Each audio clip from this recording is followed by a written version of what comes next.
8 Februari merupakan tanggal lahir almarhum Olga Syahputra. 8 Februari 2019, beberapa selebriti yang juga sahabat mendiang Olga memposting ucapan selamat hari lahir untuk mendiang Olga di laman media sosial masing-masing. Raffi Ahmad bahkan meluangkan waktu menziarahi makam sang sahabat. Meskipun Olga sudah meninggalkan kita semua, tapi kebaikannya, kenangan indahnya tidak akan pernah pergi meninggalkan kita semua. Mudah-mudahan kebaikan Olga selalu kita kenang. Amal perbuatannya pun selalu mengalir di dunia maupun di akhirat. Yoga ini adalah sosok kakak yang terbaik dari yang baik gitulah. Dia mewarnai hidup keluarga Billy, dia yang mengangkat derajat hidup keluarga Billy. Hai deh, Kang Dini ya. Ini ngajakin ketemuan sama gue. Hai. Namun sayang, suasana hikmat peringatan hari lahir Olga Syahputra sedikit terusik dengan mencuatnya curahan hati Fahmi Adityan, mantan asisten Olga, yang menuding Vera Zanobia alias Mak Vera, mantan manajer Olga, lebih banyak menghabiskan waktu bermain judi di Marina Bay Sands Casino daripada mendampingi Olga yang sedang menjalani perawatan intensif di Mount Elizabeth, Singapura dan berjuang melawan penyakit kanker. Parahnya lagi, kabarnya Mak Vera berjudi dengan menggunakan uang milik Olga Syahputra. Jarang banget ke rumah sakit. Pokoknya banyakan kasinonya aja. Aku nggak tahu deh itu berapa kali. Pokoknya banyakan kasinonya. Kasino, rumah sakit, rumah sakit, rumah sakit, kasino, rumah sakit, kasino, rumah sakit, kasino, rumah sakit. Uang dia pribadi kayaknya. Tapi aku juga nggak ngerti gimana-gimananya. Karena dia juga sempat beberapa kali ngambil kayak di amplop yang sisa uang bayar rumah sakit tuh suka diambil, tapi katanya sih akan diganti, nanti diganti gitu. Tapi aku nggak tahu kan, soalnya yang ngurus keuangan semuanya si mbaknya. Kalau kayak begitu tanya lagi sama orang tuanya atau gimana. Tanya sama anaknya deh mendingan. Kayak begitu tanya dulu sama anaknya. Kalau dia ngomong seperti itu berarti sudah membawa-bawa nama orang tua. Kasihan orang tua gitu loh. Tak hanya hobi berjudi, Fahmi yang mengaku geram dan kesal juga membuka borok dan aib Mak Vera selama 4 tahun menjadi anak asuh di manajemen artisnya. Setahun gabung sama manajemen harus punya mobil, boro-boro mobil, keluar aja 0, masuk 0, keluar 0, malah jadiin utang. Bingung kan? Kita pernah nih main film, honornya 10 juta, 2 jutanya kita kasih yang kasih job, 8 jutanya kita kasih si mbaknya cuma kasih kita 150.000 dan itu sama rata sama asisten kita sama supir kita, itu rata semuanya. Kalau masalah yang hitung-hitungan 0 ketemu 0 kan bisa dibicarakan ke kantor, ada kantor emak. Kenapa Mak Bisara harus datang ke kantor biar langsung dilihat bukti? Kan katanya harus transparan. Nah kita kan harus bicaranya itu secara transparan karena harus ada bukti. Kenapa Mak suruh datangnya ke kantor? Kalau kita mau jadi artis itu kadang-kadang itu perlu ada yang namanya faktor luck, faktor keberuntungan. Kita punya talent, punya kepinteran. Kalau memang belum ada keberuntungan, ya itu belum jadi sesuatu, ya mohon maaf. Curhat Fahmi soal Mak Vera yang ditumpahkan di media sosial bertepatan dengan momentum hari lahir Olga Syahputra dan 4 tahun wafatnya Olga tentu saja mencuatkan tanda tanya. Benarkah Fahmi sengaja mengumbar sensasi hanya untuk mendongkrak pamornya? Jujur kenapa setelah 4 tahun? Sebenarnya itu kita memang sudah memaafkan perlakuan si mbak manajer kepada kita, kelakuannya dia pada saat waktu di Singapura segala macam. Kita udah melupakannya, tapi mbak tersebut selalu mengungkit-ngungkit, luka itu dikorek-korek, jadi kita sakit lagi dan akhirnya jadi seperti ini. Kalau masalah itu sakit hati atau tidaknya, enggak lah mbak, namanya orang tua. Aku bilang balik lagi, orang tua itu sesakit atau walaupun kita nggak sekandung ya, tapi aku pernah ngerasain kita tinggal bareng, pernah ngerasain susah bareng, nggak boleh ada sakit hati lah. Tudingan Fahmi yang bilang Mak Vera lebih banyak menghabiskan waktu di meja judi ketimbang menemani Olga Syahputra berobat di rumah sakit di Singapura tentu saja sangat mengagetkan halayak ramai. Tak terkecuali Ruben Onsu dan Chand Kelvin, artis yang dikenal dekat dengan Mak Vera dan mendiang Olga. Nggak ikut-ikut mbak, saya mah nggak mau ikutan masalah orang, nggak mau komentarin, biarkan itu masalahnya yang sama mereka aja gitu. ya Mak Veranya sabar gitu, dan juga mungkin bagaimana cara menyelesaikannya kayaknya hanya mereka yang tahu bisa menyelesaikan dengan baik. Wallahu alam, saya nggak tahu, mungkin bisa langsung ditanyakan sama yang berkepentingan. Waduh, saya nggak tahu ya, saya nggak mau berkomentar banyak. Apapun yang aku terima, buruk-buruknya anakku ataupun jelek-jeleknya aku juga tetap manusia, tetap ada salah. Tapi aku tidak akan pernah mengeluarkan statement ataupun ngatain anak-anakku sendiri, karena aku pernah berbagi rezeki sama anak-anak emak. Dia pernah bilang playing victim. Di sini cuman pengen kasih tahu yang playing victim siapa.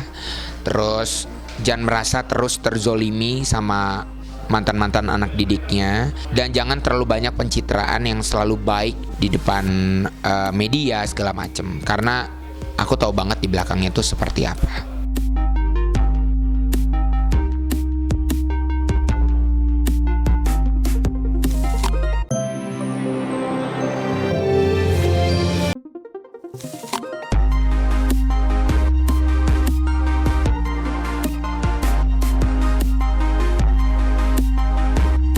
Sukses di dunia keartisan tidak membuat Raffi Ahmad cepat-cepat berpuas diri. Suami Nagita Slavina ini terus berjuang melebarkan sayap karirnya, baik di dunia bisnis maupun sebagai penggiat media sosial. Raffi pun jarang tampil di televisi dan kebanyakan tampil di akun YouTube-nya. Raffi juga tampak sangat menikmati profesi barunya sebagai YouTuber. Malangnya di balik semangat membuat konten-konten YouTube yang kreatif, fisik Raffi ternyata jadi sakit hingga mendapat perawatan intensif dari pihak medis. Aduh, gara-gara sehari yang jadi Rifki, udah kemarin ngobol. Terus tadi subuh gak tidur, langsung ke Bali. Syuting, buka ayam, langsung tepar. Iya, ini agak-agak kecapean. Jadi apapun, kalau sakit tuh yang penting kita tetap semangat. Semangat tuh karena kan kita punya target, kita punya impian. Kalau kitanya zaman sekarang tuh bukan zamannya untuk bermalas-malasan, apalagi yang muda ya. Yang muda kalau mau sukses nanti di hari matangnya nanti ya harus dari sekarang. Mau sakit yang penting kan kita masih bisa bergerak. Tak hanya asyik jalani profesi sebagai YouTuber, Raffi juga mulai ketularan Baim Wong sahabatnya untuk membuat konten-konten anti-mainstream. Seperti akhir pekan kemarin, Baim dan Raffi tiba-tiba berinisiatif menyamar jadi perempuan di Pulau Dewata, Bali. Kalau jadi baju cewek itu challenge namanya.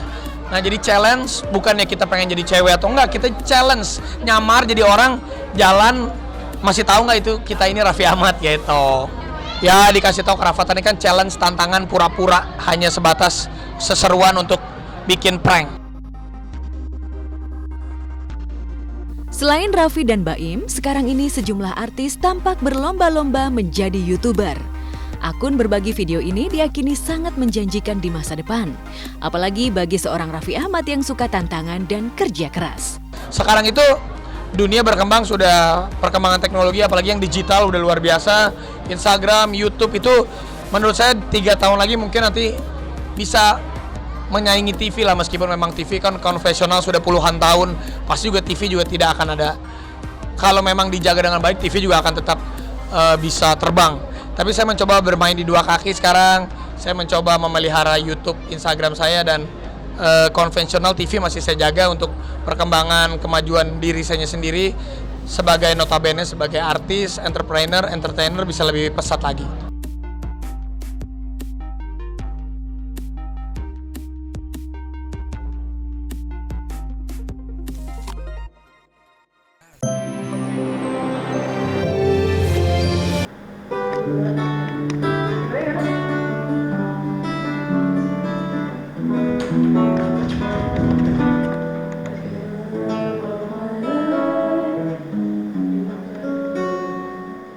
Menyanyi itu seperti mesin, harus tiap hari dipanasi supaya tarikannya tetap terjaga.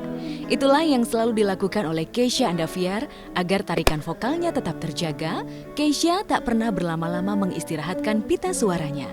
Apalagi Keisha saat ini sedang bertarung di ajang The Voice Indonesia yang tentu saja menuntutnya untuk terus menjaga kualitas vokalnya. Perjalanan Keisha di ajang The Voice Indonesia sudah melaju hingga ke babak battle round. Keisha tak pernah merasa bosan latihan olah vokal, lebih-lebih kalau ditemani sang ayah, Ovi, gitaris band Rif. Misalnya ada lagu yang aku suka nih, pasti kayak, "Pah, lagi suka lagu ini, udah dengerin deh enak, kulik yuk, enaknya diapain gitu. Maksudnya itu ngelatih biar bisa nyanyi dengan cara sendiri juga kali ya, maksudnya biar nggak terlalu ngikutin penyanyi aslinya gitu. Enaknya Keisha punya ayah musisi handal. Kapanpun Keisha bisa latihan lagu baru dengan iringan gitar ayahnya. Keisha pasti juga mewarisi bakat musik dari ayahnya. Walau punya bakat besar di bidang tarik suara, namun bakat besar Keisha baru meledak di saat sekarang karena dulunya Keisha punya sifat pemalu. Pah, kita mau manggung nih di sekolah katanya gitu. Saya waktu itu sama sekali belum tahu kalau dia suka nyanyi atau kakaknya suka main drum. Jadi kaget juga kan. Emang bisa saya gitu. Karena nggak pernah lihat latihannya, nggak pernah Jadi apa. masih diragukan. Iya, sama sekali nggak pernah lihat kan. Malah taunya dia di sekolahnya juga kan pemalu, ngomong aja kayaknya nggak pernah buka mulut gitu kan. Karena aku orangnya pemalu ya, jadi malu aja gitu untuk kayak nyanyi di kafe atau apa, karena kan nyapa orang itu aku malu banget yang kayak gitu. Makanya baru sekarang akhirnya memberanikan diri, dan pas masuk blind juga sempat nggak nyangka karena wah nyampe ke blind nih gitu. Di ajang The Voice Indonesia, Keisha bergabung di tim Titi DJ. Di mata Ovi, Keisha sudah menjatuhkan pilihan yang tepat. Setidaknya Keisha sudah tak canggung lagi ketika harus berhadapan dengan Titi DJ. Namun di sisi lain, Keisha menanggung beban berat karena status Titi DJ sebagai mantan ibu tirinya. Keisha ingin membuktikan kalau dirinya bisa terus melaju tanpa bantuan mantan ibu tiri, tetapi karena memang punya kemampuan mumpuni. Yang bikin beratnya itu karena gini, jadi banyak orang yang menganggap kayak dia mah nggak usah ngapa-ngapain juga pasti lolos, maksudnya dia pasti dilolosin, dia mah gampang lah, lu kalau lawan dia udah pasti lu kalah, pasti digituin. Padahal aku nggak kepengen kayak gitu sama sekali, maksudnya aku juga nggak dapet perlakuan spesial apapun sama sekali.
Kunjungan Mulan tentunya memberi semangat kepada Dhani dalam menghadapi sejumlah kasusnya.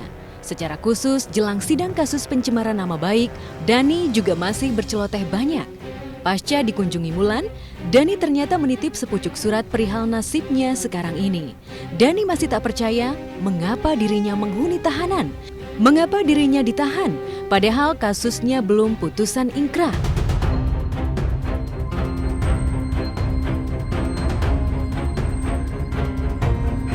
Selain mendapat dukungan dari keluarga, sejumlah tokoh juga terus memberi dukungan untuk Dhani. Musisi berkepala pelontos ini seakan-akan korban ketidakadilan. Padahal sementara Dhani berteriak minta keadilan, para korban Dul Jailani atau putra bungsu Dhani Maya kini tengah menagih janji Dhani untuk menafkahi keluarga korban laka maut Dul. Pasalnya selama 2 tahun terakhir, pihak Dhani tampak mengabaikan masalah yang dilakukan Dul serta tidak memberi bantuan finansial untuk keluarga korban laka maut tersebut. Waktu itu saya juga datang ke rumah Ahmad Dhani, bahkan dia pakai pernyataan. Dimana kalau seandainya saya 3 bulan nggak memberikan santunan, surat ini bisa diajukan ke pengadilan. Pada waktu itu saya datang ke rumahnya. Ya memang berjalan, bagus memang. Belum lama ini ya memang dia katanya memberikan santunannya agak mengurang. Mungkin nggak sanggup kali, jadi cuman sampai 150 juta aja per anak sekarang. Udah dibayar lunas semua, udah jadi nggak boleh nuntut apa-apa lagi. Sebenarnya sih pengennya seumur hidup, karena ponakan saya ini kan yatim piatu. Sebenarnya ninggalin 4 anak yatim piatu, tapi nggak, udah cuman yang dibayar cuman yang 2 itu aja.